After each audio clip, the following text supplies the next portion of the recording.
I hope you're ready to pay reparations, because even if you're not the descendant of slavers, it seems like people are still coming for your money. And this is something that I've been saying for quite some time, that people who signal that they're some sort of virtuous victim, well, the psychological research seems to indicate that they're actually more likely to be a psychopath just looking to extract resources from people. And I think that what we're going to talk about today is some good evidence of that, because more or less just lots of people who are in no way related to slavery want money from other people who are in no way related to slavery. But gives money. Yes, it's all about that. And let's start with the Church of England then. Here's an article from GB News titled, Church of England Slavery Reparations Spark Fury from Within Own Ranks. We keep being told there's no money. So it goes on to say in the body of the article, a report into the Church of England's investment funds, shameful, in quotes, historic links to transatlantic slavery has prompted it to announce 100 million of funding for a programme of investment. The Church Commissioners for England announced the funding commitment on Tuesday following publication of research it commissioned, which details links of its predecessor fund, Queen Anne's Bounty, had with the slave trade. So they commissioned a fund, an investigation themselves that found themselves guilty, and then they have to pay 100 million to... I love the idea that you're going to hire someone to... Imagine hiring a private investigator to be like, find that I'm guilty. Yes, this is unbelievable sabotage, self-sabotage from the Church of England. Is this live? Like, can you go and get your check if you sign up? I don't know how it's going to be implemented. They're very... It might just be some sort of weird money laundering operation where, like, we're gonna give out some money, but then not say where it's going, how it's going to be invested. I'm going to invest money in the community. Yeah, that old chestnut. I'm joking about that, by the way. Please don't sue me. I genuinely, until you do otherwise, I'm suspect of the Church of England. But I am very suspicious. If you are handing out checks, Carl over there, actually deserves a check. That's true. Carl, descendant of slavery, right? Yeah, so he does have it in his background. So yes, the guy who works in the Church of England is going to have to pay money to Carl. That's normal. You glad you donated to the Church of England? It's like, well, my opinion has now changed. Maybe this is a good idea.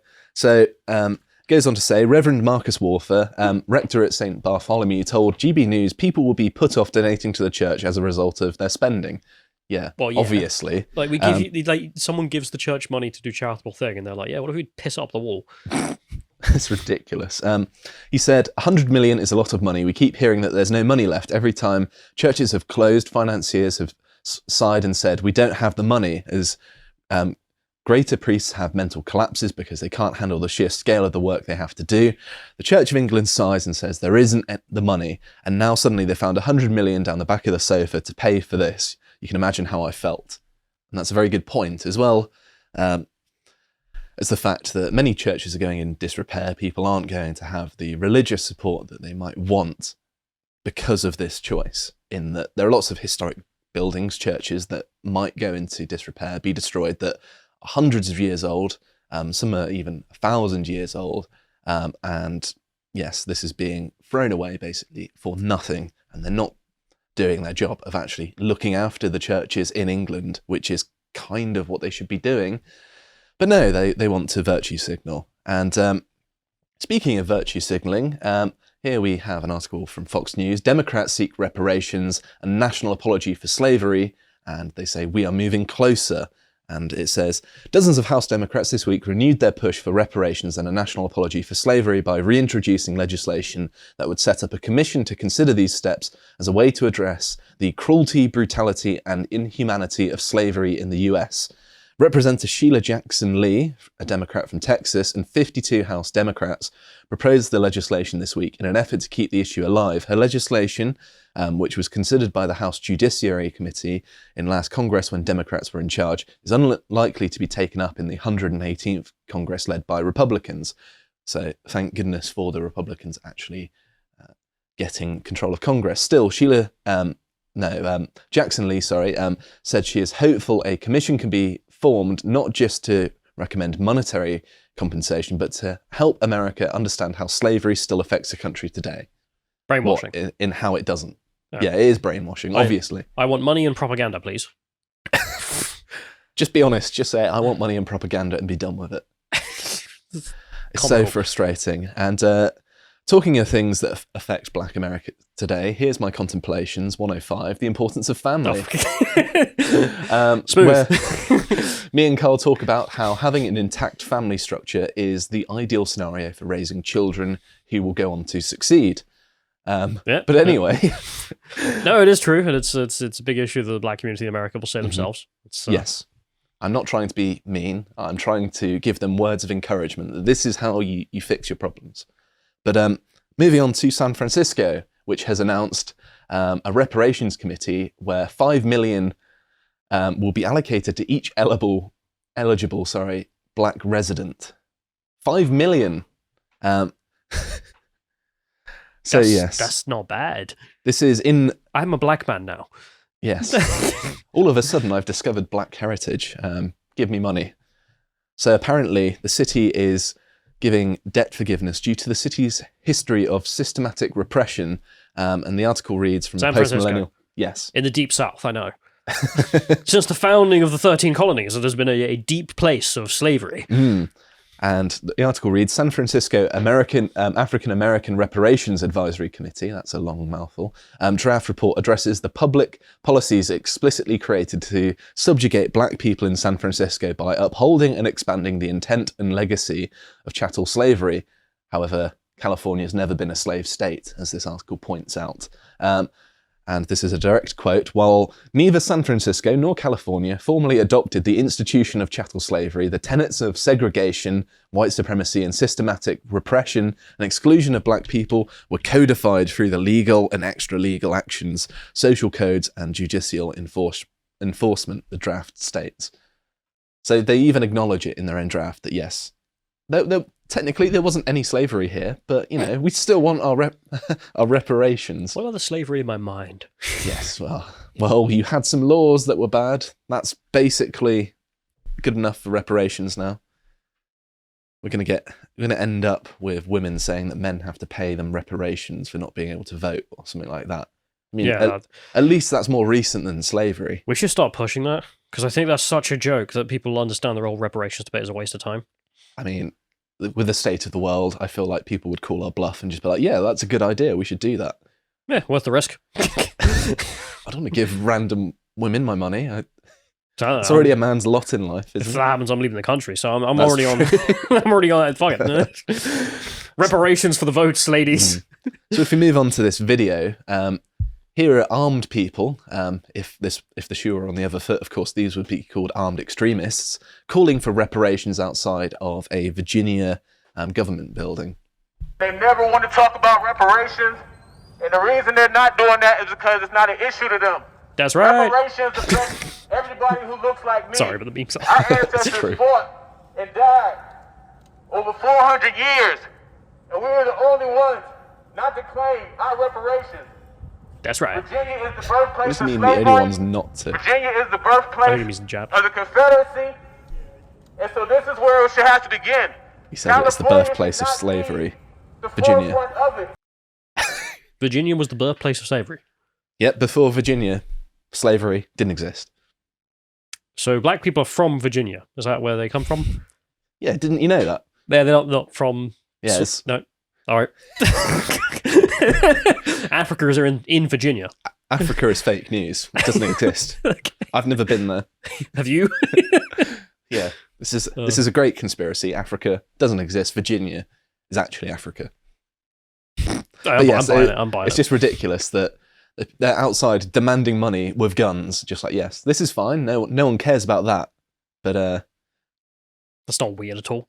If a few right-wingers go to their elected representatives with firearms, all of a sudden it's a terrorist threat. But no, that's fine. But yes, obviously pointing out hypocrisy is low-hanging fruit because we know they're hypocrites. Of course they are. But it's not just America and Britain as well. Barbados is seen to jump on the bandwagon as well. So if you move on to this next article, John, Barbados, I'm not sure. I think you've missed one here. Barbados Task Force seeks reparations from families who owned slave plantations. So they're looking for people with historic links to slavery. And apparently, if you move on to this Daily Mail one, Barbados targets Hollywood star Benedict Cumberbatch as campaigners demand reparations over the sins of his slave-owning ancestors. So it's just people with money, isn't it, basically? If you have money, we want it. Who else are they going to? Yeah. Well, you know those Irish guys, shake them down, actually, these days. It's not a bad idea. I mean, they're doing all right, aren't they? Yeah. But yes, obviously it's just a grift because people know, oh, Benedict Cumberbatch, he has lots of money. I mean, I don't know what he gets up to in his spare time, but I imagine it's not slaving, is it? I mean... someone is going to try and rob Elon Musk for reparations for something, aren't they? Yeah. Didn't his father own some sort of mine, and then they're going to be like, oh, it's slaves. You're digging stuff out of the ground, it couldn't have been paid people. It has to be slaves. Apartheid, you owe us money. Why? Mm-hmm. You do. You live there. You existed at that time. Yeah. I mean, regardless of whether you agreed with it or not. And of course, they're also going after members of Parliament. This is from the end of November, and Richard Drax. And Jamaica is now eyeing reparations from him. He's a Conservative MP who's supposedly got ancestral links to slavery. Of course, he himself hasn't been capturing any slaves, as far as I'm aware. He's not been caught yet. Yeah, that's true. Maybe. We don't know what he does at night. He's allegedly not been catching slaves. Many holidays to Libya. Don't know what he was doing there. That's fake news. Yes. Definitely no slavery going on in the modern day in Africa. That doesn't happen. It's been cured. And one thing that I thought was funny is that Poland saw the weirdness that the West had been getting up to, just like, why are you all going after this? Well, if everyone's in the spirit of reparations, why don't we get reparations from Germany for, say, 2 world wars? Which, to be fair, I think the Poles actually have a better case, and I think it's funny that they're jumping on this as just an opportunity to dunk on the Germans. To be fair, they do this every year, and I think they have been given some money, but then they're just like, not enough. And they've got the argument there, which is when is it enough? And the answer's not really ever. So they've upped it. I think it's like over $1 trillion now they're asking for. It's 1.3 trillion, I think, or something like that. Not enough. Yeah, where's our reparations as well? If the Poles are getting in on it, I mean, we fought them twice. Yeah, the Poles did get kind of removed. That's true. Although, I mean, they did kill my great uncle, who I've inherited a middle name from. What, the Poles? No, the Germans. Oh, right. I don't have... I think my German ancestry is much more distant than the... I thought your great uncle was just on holiday. He's on holiday in Germany and mysteriously found himself in the trenches. No, but yes, apparently Germany's categorically refused, according to this CNN article. They've just refused to even... We did nothing wrong. This is fake news. So they've just refused to talk to Poland, which I think is funny. But the Poles are not taking no for an answer. They've gone to the US to try and get help to get some reparations as well, which I think is funny. Just like, America, help us. Like, you know what you did in the war? Help us again. Give us some money. And if that's not working, they've also gone to the UN as well. So I, for one, want Poland to get their reparations just because it's funny and it dunks on the Germans. But as for the expansion of reparations for slavery, it's not looking good. It's looking like things are going to go the direction of me and you are going to pay reparations for crimes that even our ancestors didn't commit for the sheer crime of just being born So we're going to be British. paying Carl. Yeah, yeah, we're going to be paying Carl reparations. I'm sorry, Carl, for the crimes of my ancestors when they were rural farmers, nowhere near chattel slavery, but there we go. So I just wanted to draw some attention to this because it is, although we're joking about it, is quite an egregious thing to impose upon people because guess what? You're not guilty of the sins of your ancestors. That's not how this works. If you've not captured any slaves, you don't owe anyone anything. Well, there is actually one place on Earth where that is how it works. It's North Korea. Oh, yeah. If you commit a crime against the state, your children and your grandchildren also have to say the sentence in a camp because, of course, collective punishment. It's nice to see some North Korean legal philosophy being embodied here in the West because, of course, we don't have enough of it, and I, for one, salute their efforts. If you appreciated that segment from the podcast of the Lotus Eaters, you can go to lotuseaters.com to get access to all the premium content we have on the site, such as the Epoch series we do, this one on Caligula. If you'd like to find out what else we're putting out, you can follow us on Getter at lotuseaters_com on Getter. Thank you and goodbye.